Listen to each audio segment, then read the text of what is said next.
రాజమండ్రి ప్రాంతంలో వరదలు వస్తే కొట్టుకుపోయేటటువంటి గ్రామాలు కొన్ని వందలు, కొన్ని వేల సంఖ్యలో, లక్షల సంఖ్యలో ప్రజలు చనిపోయారు.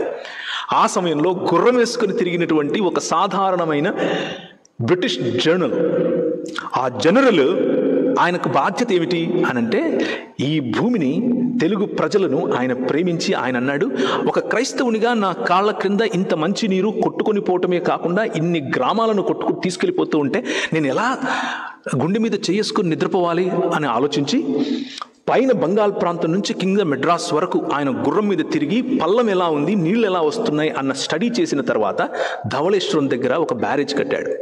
దాని కారణంగా వరద బాధితులు అయినటువంటి తూర్పు మరియు పశ్చిమ గోదావరి జిల్లా వాళ్ళు ఈరోజు ఆ మట్టి తీసుకుని వెళ్ళి ఏ ల్యాబొరేటరీలో ఇచ్చినా కానీ భారతదేశంలో ఉండేటటువంటి అతి సుభిక్షమైన, అతి సారవంతమైన, అతి శ్రేష్టమైన నేలగా చెప్తారు.